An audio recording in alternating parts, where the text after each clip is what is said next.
Hello my dear children, welcome back to the online EVS class. I am Asha Santosh, your EVS teacher. Children, hope you all are fine and safe at home.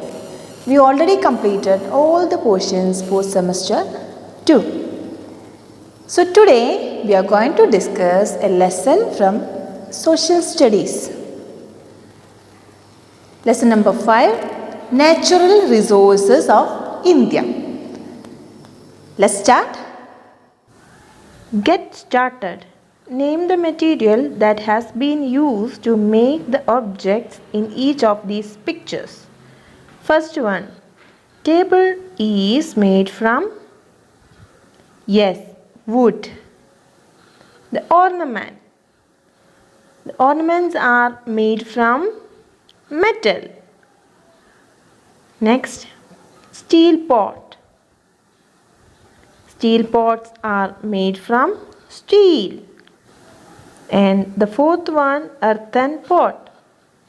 These are made from clay. What are natural resources? The things found in nature that are of use to us are known as natural resources. Whatever we need to live, we get from the nature, right? We get air to breathe, we get water, then we get sunlight, and we get soil to live, etc. Along with that, we get food, metals. So children, these air, water, sunlight, metal, these all are known as natural resources. Okay, so in this chapter we are going to discuss about different natural resources. Okay. Water. Water is a precious natural resource. Most of the water we use comes from rain and snow. This water gets collected in rivers, lakes, tanks, or human-made reservoirs. Some rainwater also gets collected below the ground as groundwater. India has many rivers, lakes, and tanks. Ganga, Brahmaputra and Godavari are three of the largest rivers in India. The rivers of North India are perennial. They are fed by melting snow and carry water throughout the year. On the other hand, the rivers of peninsular India are seasonal. They are rain-fed and often run dry in summer.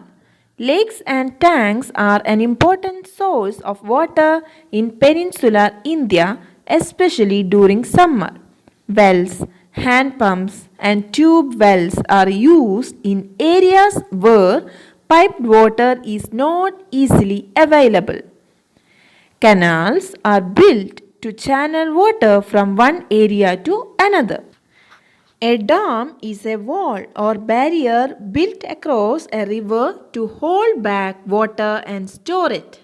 Water collects behind the dam to form a lake called a reservoir. Dams have many uses.